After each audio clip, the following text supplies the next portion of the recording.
Assalamualaikum warahmatullahi wabarakatuh. Selamat pagi anak-anakku. Bagaimana kabarnya kalian hari ini? Semoga kalian dalam keadaan sehat walafiat. Dan tetap semangat ya untuk mengikuti mata pelajaran korespondensi.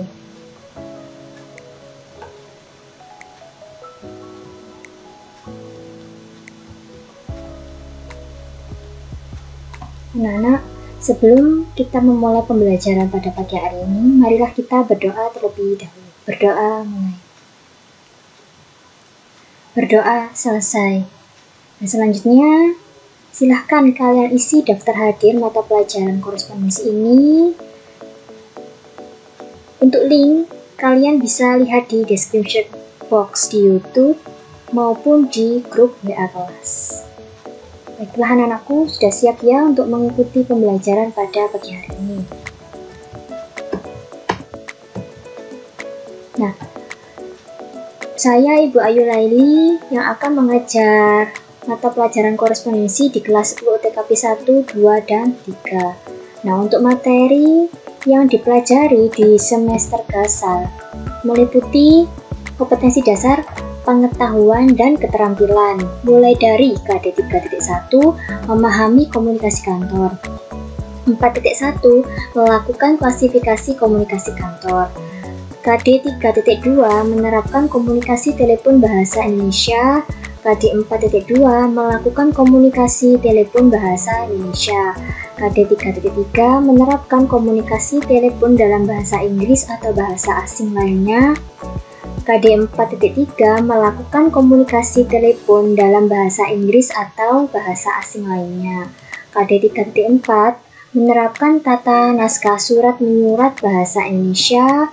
KD 4.4 membuat naskah surat menyurat bahasa Indonesia.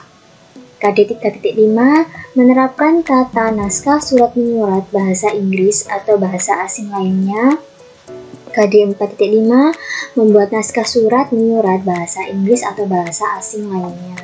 Selanjutnya, materi yang dipelajari di semester genap ada pengetahuan dan keterampilan mulai dari KD 3.6 menerapkan tata cara pembuatan surat pribadi, KD 4.6 membuat surat pribadi, KD 3.7 menganalisis surat dinas, KD 4.7 membuat surat dinas, KD 3.8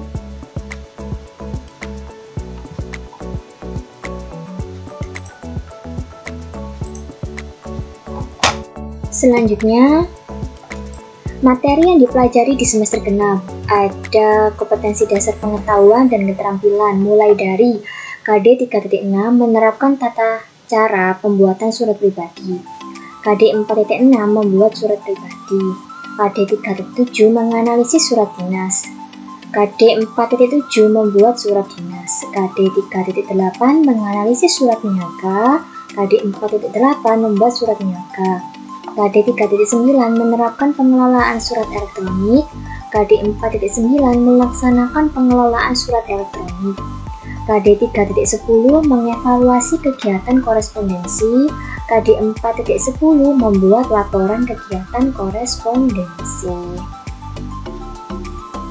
Selanjutnya, ada penilaian di mata pelajaran korespondensi ada 2, pengetahuan dan keterampilan. Nah, untuk pengetahuan diambil dari nilai tugas PH atau penilaian harian. Ada PHB gasal atau genap, PAS gasal atau PAT genap. Sedangkan keterampilan ada nilai proyek, produk, portofolio, dan praktik. Nah, untuk KKM mapel korespondensi adalah minimal 75 ya. Nah, anak-anakku, hari ini kita akan mempelajari materi yang pertama yaitu KD 3.1 memahami komunikasi kantor. Selanjutnya, tujuan pembelajaran. Siswa dapat yang pertama mengenal definisi komunikasi kantor dengan tepat. Kedua, mengemukakan fungsi komunikasi kantor dengan tepat. 3. Siswa dapat mengidentifikasi bentuk komunikasi kantor dengan tepat. Komunikasi. Seringkali kita komunikasi dengan orang lain. Bisa juga dengan orang tua, komunikasi dengan teman. Apa sih komunikasi itu? Lanjut. Komunikasi adalah proses penyampaian pesan dari komunikator kepada komunikan melalui suatu saluran atau media untuk mencapai tujuan atau hasil. Jadi komunikasi itu merupakan proses penyampaian pesan. Nah, ketika kita berkomunikasi dengan orang lain, kita harus menggunakan bahasa yang jelas, yang sopan. Kalau bisa menggunakan bahasa Indonesia yang baik dan benar agar orang yang diajak bicara itu tahu dan mengerti. Jadi ketika kalian berkomunikasi dengan orang lain, kalian harus melihat orang yang kalian ajak bicara. Misal kalian adalah orang Jawa, sedangkan yang diajak bicara adalah orang Madura. Jangan gunakan bahasa Jawa kepada orang Madura. Nanti komunikasinya akan gagal, tidak menimbulkan umpan balik atau tidak mendapatkan umpan balik. Jadi gunakan bahasa yang pada umumnya, yaitu menggunakan bahasa Indonesia. Selanjutnya, komunikasi harus sopan. Jadi ketika berkomunikasi dengan orang lain harus sopan. Tidak boleh marah-marah atau kasar kepada orang lain. Kalau kita kasar atau marah-marah kepada orang lain, otomatis orang tersebut tidak akan mendengarkan apa yang kita sampaikan. Selanjutnya, jika kita berkomunikasi dengan orang lain, diusahakan kita menatap matanya. Menatap matanya dengan tatapan yang baik, bukan tatapan yang kurang baik. Gunanya apa sih? Tatapan, kita bertatap atau memandang orang lain itu gunanya kita menghargai atau menghormati orang lain yang kita ajak bicara. Jangan sampai ketika kita bicara, kita memandang ke arah bawah. Dan ketika orang lain menyampaikan pesan kepada kita, kita memandang ke arah yang lain. Nah, kalau kita memandang ke arah yang lain, berarti kita kurang menghargai atau menghormati orang yang diajak bicara. Di sini ada kata komunikator. Apa sih komunikator itu? Nah, untuk kata-kata pentingnya seperti ini, tolong dicatat di buku catatan. Nah, komunikator. Komunikator nama lainnya yaitu orang yang menyampaikan pesan. Misal kalau di sekolah, seorang komunikator itu contohnya seperti guru. Nah, guru di depan kelas menyampaikan pesan atau menyampaikan sesuatu kepada siswanya. Nah, guru itu disebut komunikator. Contoh yang lain, semisal kalian mengajak bicara orang lain. Nah, ketika kalian yang memulai mengajak bicara, kalian sebagai komunikator. Saya ulangi lagi, komunikator adalah orang yang menyampaikan pesan. Sedangkan komunikan, nah, komunikator dan komunikan itu beda. Kalau komunikan yaitu orang yang menerima pesan. Kalau di sekolah contohnya murid. Nah, murid itu orang yang menerima pesan.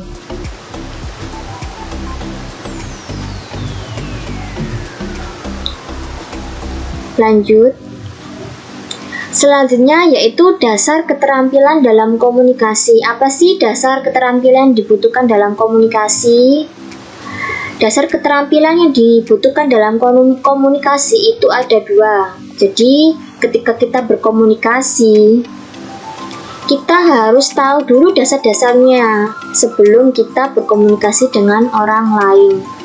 Diharapkan apa? Diharapkan ketika kita berkomunikasi dengan orang lain itu paham dan jelas apa yang kita sampaikan. Jangan sampai ketika kita berkomunikasi, orang tersebut bingung atau kurang jelas dengan apa yang kita sampaikan.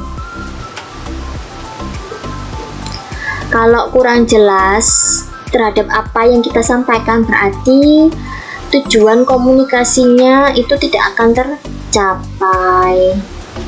Kalau tujuan komunikasinya itu tercapai, pasti terjadi yang namanya umpan balik atau terjadi yang namanya tanggapan.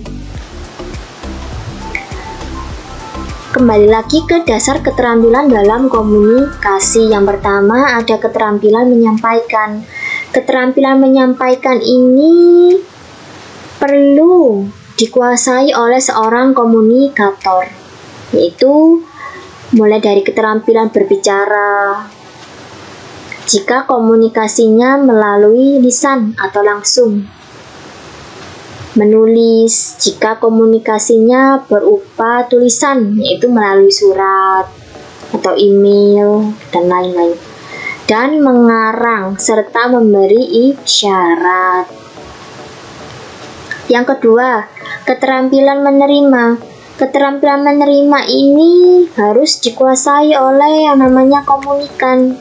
Jadi kalau kita diajak bicara, kita harus punya keterampilan menerima, jangan asal-asalan.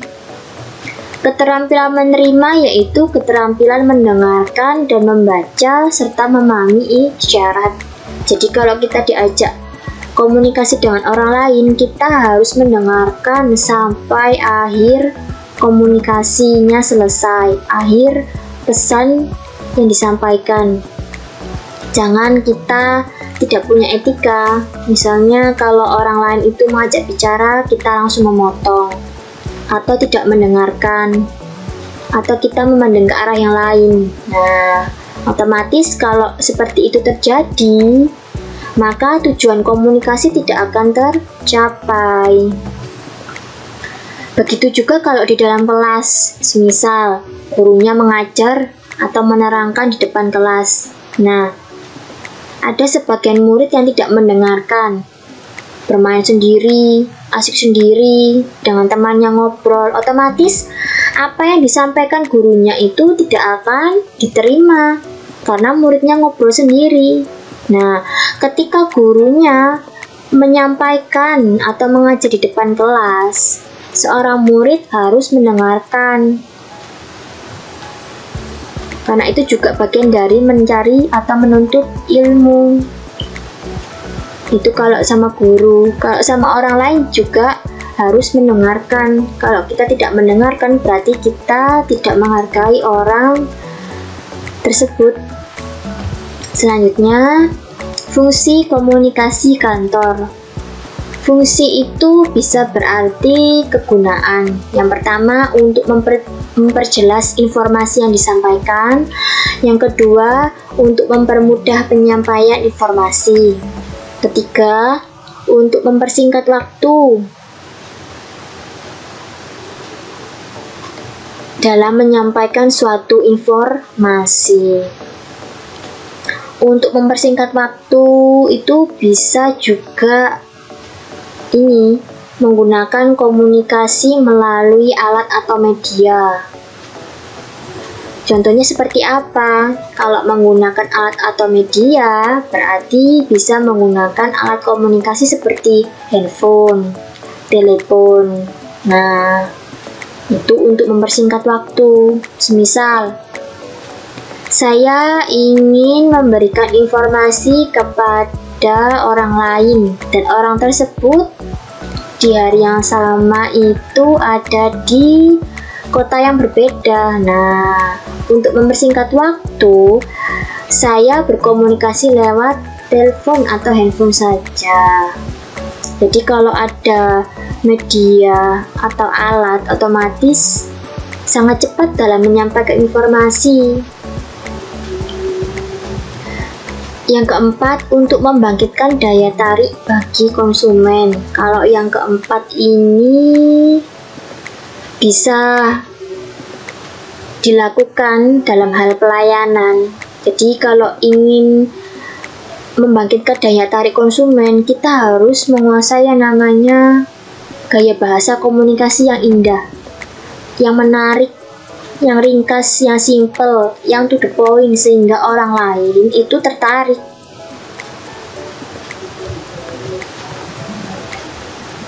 Selanjutnya, komponen komunikasi. Menurut Kamus Umum Bahasa Indonesia, komponen adalah bagian yang berperan dalam proses komunikasi. Komponen komunikasi seperti ini. Jika salah satu komponen itu tidak terpenuhi atau tidak ada, maka tidak akan terjadi yang namanya komunikasi, atau komunikasi tidak akan berhasil untuk disampaikan. Komponen komunikasi yang pertama ada yang namanya komunikator. Nama lainnya bisa source atau sumber. Komunikator. Komunikator adalah orang yang menyampaikan pesan. Selanjutnya ada pesan atau message. Pesan atau message adalah informasi atau ide yang disampaikan. Nah, sebelum pesan itu tersampaikan, ada yang namanya encoding. Nah, apa itu encoding? Encoding adalah proses penyampaian pesan dari komunikator ke komunikan. Selanjutnya, yang keempat ada channel. Apa itu channel?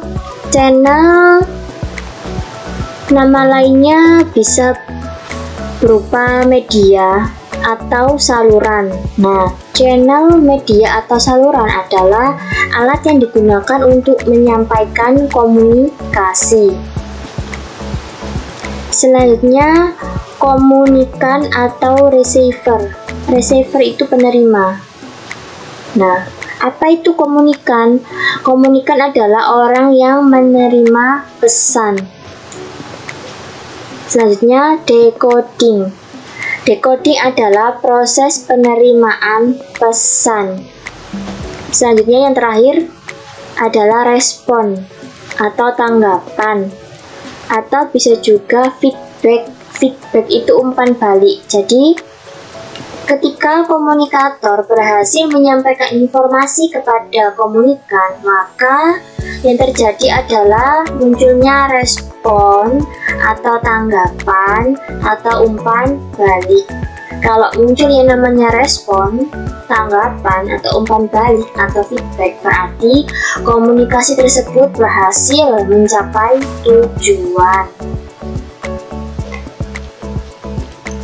Selanjutnya, proses komunikasi adalah penyampaian dan penerimaan lambang-lambang yang mengandung arti dari komunikator kepada komunikan yang direaksikan kembali.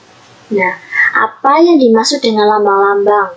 Lambang-lambang itu bisa berarti pesan atau ide yang disampaikan.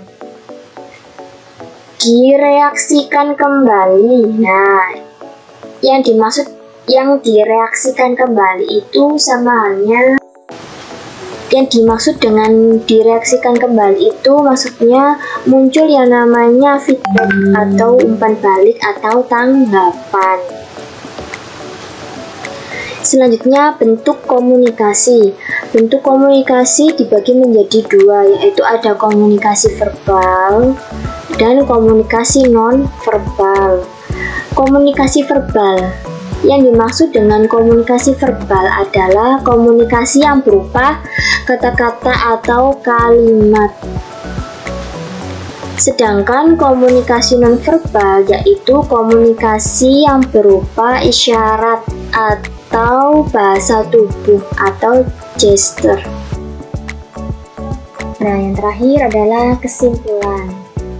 Sebagai makhluk sosial, manusia perlu berkomunikasi satu sama lain untuk mengetahui lingkungan di sekitarnya itu seperti apa, dan ingin mengetahui apa yang terjadi pada dirinya. Kedua, komunikasi sangat diperlukan dalam setiap aktivitas atau kegiatan karena komunikasi salah satu kunci penting untuk tercapainya tujuan yang tergantung pada kemampuan pegawai, manajer, pimpinan, maupun stakeholders yang lain. Dengan demikian, dalam komunikasi langsung secara lisan, pegawai atau karyawan itu harus meningkatkan keterampilan berbahasa, seperti keterampilan berbicara dan mendengarkan. Oke anak-anak, if you have any questions, jika ada pertanyaan, kalian bisa menghubungi saya di nomor yang tertera di video atau kalian bisa chat me on WhatsApp group class. Baiklah anak-anakku, materi hari ini sampai di sini dulu. Kalian pelajari dan catat di buku tulis khusus korespondensi. Oke anak-anakku, semoga materi hari ini bermanfaat. Dan marilah kita akhiri pelajaran pada pagi hari ini dengan membaca doa akhir pelajaran. Berdoa mulai. Berdoa selesai. Sekian dari saya. Wassalamualaikum warahmatullahi wabarakatuh.